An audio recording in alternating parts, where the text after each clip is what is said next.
நான் எதுக்காக இதுக்கு சொல்றேன் அப்படின்னா, மொத்தத்துல நம்ம எல்லாருமே வாக்கு கேட்டு போய் மக்களை பார்த்து சந்திச்சு அவங்க வாக்களிச்சு ஆட்சிக்கு வர்றோம்.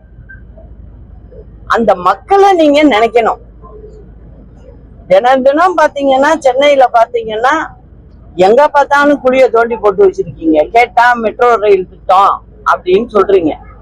இது என்னைக்கு நீங்க செஞ்சு என்னைக்கு அந்த குழியெல்லாம் மூடி சாதாரண மக்கள் டூ வீலர் ஓட்டுறவங்கல இருந்து ஆட்டோ ஓட்டுறவங்கல இருந்து கார்ல போறவங்கல இருந்து பல இடம் சுத்தி போக வேண்டியதா இருக்கு. அடுத்த தெருவுக்கு போகணும்னா கூட சென்னையில 4-5 வீதி சுத்திக்கிட்டு போக வேண்டியதா இருக்கு. இது தேவையா? மக்களுக்கான ஆட்சியா இருக்கணும். அது எப்போதுமே அம்மாவோட ஆட்சி மக்களுக்கான ஆட்சியா இருக்கும். நீங்களும் அதை செய்யணுங்கிறத நான் கேட்டுக்கிறேன். திருமாவளவனுக்கு நண்பர் தான், சகோதரர் தான். அதனால அவங்க வேற ஒரு இயக்கத்துல இருக்காங்க அப்படிங்கிறதுக்காக நாங்க என்னைக்கும் ஒதுக்குனது இல்லை. அதுதான் அழைப்பு இருந்தா பங்கேற்போம். அப்புறம் இந்த அரசாங்கம் செய்யற தவறு, அதை நான் சொல்லியே ஆகணும். மக்களை நினைச்சு செயல்படுங்க.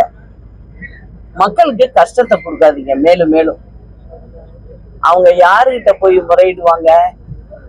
அரசாங்கத்தை நடத்துறவங்க நீங்க செய்ய வேண்டியதை ஒழுங்கா செஞ்சீங்கன்னாதான் மக்கள் நிம்மதியா ரோட்ல நடமாட முடியும். இப்ப நீங்க என்ன செஞ்சுக்கிட்டு இருக்கீங்க?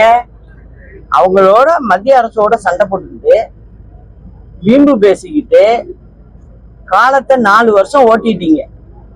இன்னும் இருக்கிறது 1 வருஷம்தான். இதுல நீங்க என்னத்தை செஞ்சு முடிக்க போறீங்க? நான் இப்ப சொல்றது யாருக்கும் புரியாம இருக்கலாம், இல்ல புரிஞ்சும் புரியாத மாதிரியும் இருக்கலாம். நிச்சயமா இதுக்கு நீங்க விரைவில் பதில்லாம் சொல்லி ஆகணும். ரொம்ப நாள் மக்களை ஏமாற்ற முடியாது அப்படிங்கிறத சொல்லிக்கிறேன்.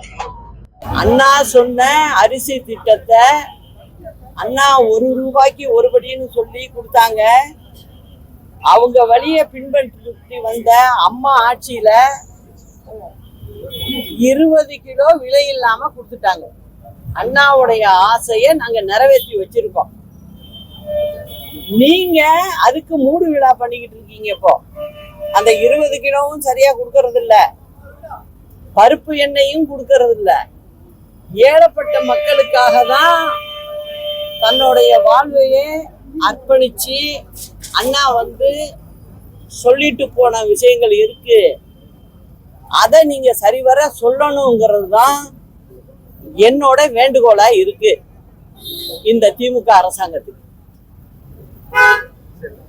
அது மட்டும் இல்ல, இன்னைக்கு ஓணம் பண்டிகை வேற.